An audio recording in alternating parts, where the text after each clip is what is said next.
This is Marcus K. Dowling, the Nashville country music reporter at the Tennessee, and I'm here at the offices of BMI on a very special occasion, the number ones party for Kane Brown's single, One Mississippi, and I'm sitting over with two of the four songwriters for the track, and first introduce yourself.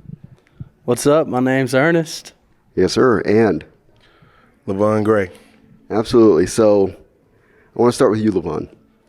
This is your first number one. This is also your first mainstream cut as a songwriter. So take me into first how long you've been songwriting and now writing at this level. Well, I've been doing it professionally, making some type of money for about 4 years now, but it wasn't any money for real, you know, just a little. It came from my own work, so it counts, you know. But I got my first cut that went uncredited due to some BS, you know, on Lil Baby Street Gossip Project.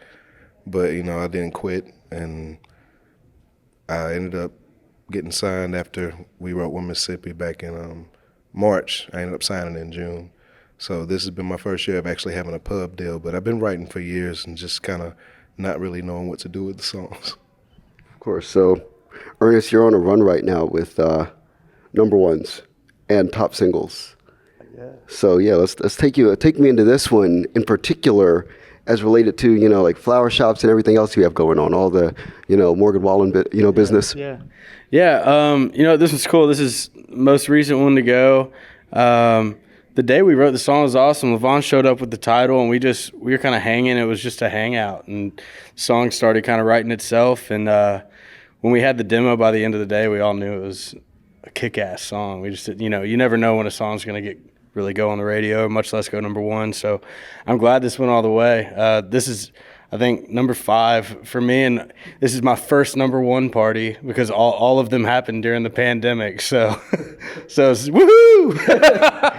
Exactly. So as far as when you're sitting in a room with somebody like Ernest, who, you know, has a certain history with being able to, like, you know, craft singles that do well on radio and do well in streaming, you know, thoughts about any pressure going into that, or what did you add to that situation? I didn't necessarily feel any pressure. I felt honored.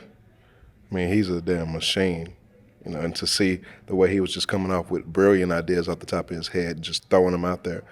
I'm like, dude, these guys are the real deal.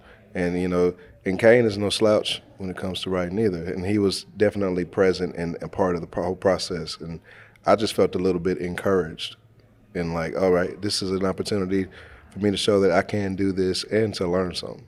So. Right. So take me into the hook. I feel like that's the part of the song that people, you know, get the most excited about, the One Mississippi, 2 shots of whiskey, the whole deal. So who came up with that, and what was the process there? And like I said, when he said the title, I just immediately started singing some 1 Mississippi, 2 Mississippi, 3 shots of whiskey. And, you know, no way, I didn't really know what the words were. And then we spent 15 minutes just kind of filling in the blanks of whatever that melody felt like. I think Jesse had an awesome track going at the time, so we were just riding. Yeah.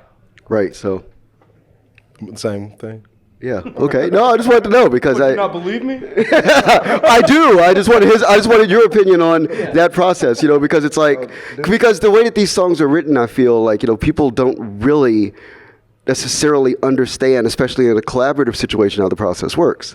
It was basically Ernest just kind of let us watch him write the song. You know what I'm saying? No, what I will say is, you know, he in no way was stepping on anybody's toes, but if he was coming up with something that was brilliant, with nobody going to stop him. So it was kind of to the point where, like, I think Kane really wanted to say something about whiskey, and I think I remember that kind of Ernest working that into the 3 shots of whiskey because he was already kind of toying around with that idea. He's like, I definitely want to say whiskey.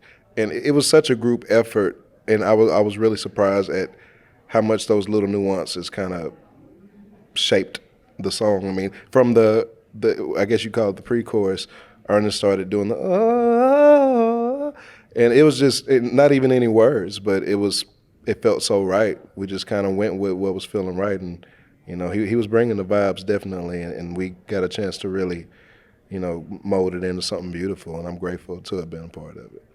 Right, so real quick with you, going from not necessarily working in country to shooting a line to Kane on Instagram. You know the story, right? Yeah, it's crazy. Unbelievable. Yeah, so to go from that to being in a room with A-plus level Nashville songwriters, just the thought about that, because I feel like this is such a democratizing time in the music industry, and for you to go from there to here, but I don't really feel like there's a big leap for you necessarily.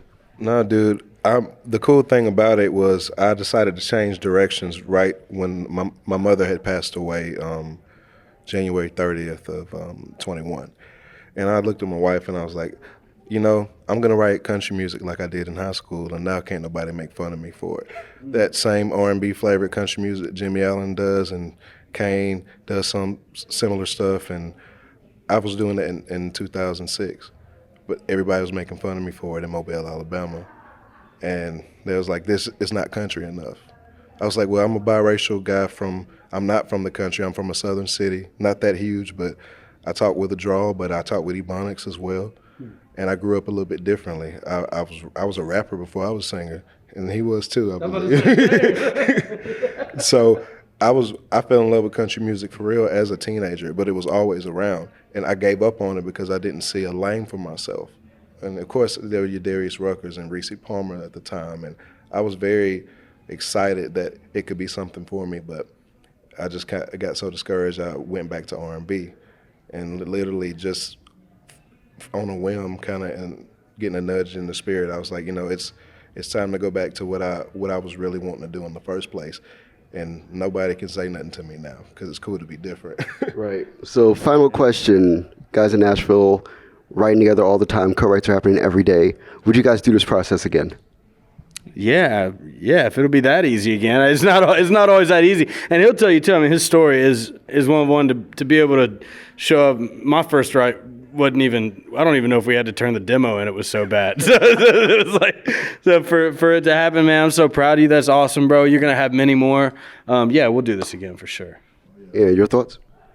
Hey, I'm just gonna keep showing up, and just the fact that my first write was with guys like this, I'm blessed, and anytime they're down, I'm down, and I think that this is just the beginning, and I can't wait to see where everybody goes. I'm very happy to see where Ernest's career is going as an artist, and Kane is just shooting farther and farther to the top, and I'm just proud to have been even a small part of that, and it gives me a lot of inspiration to continue chasing after what I want to do as well.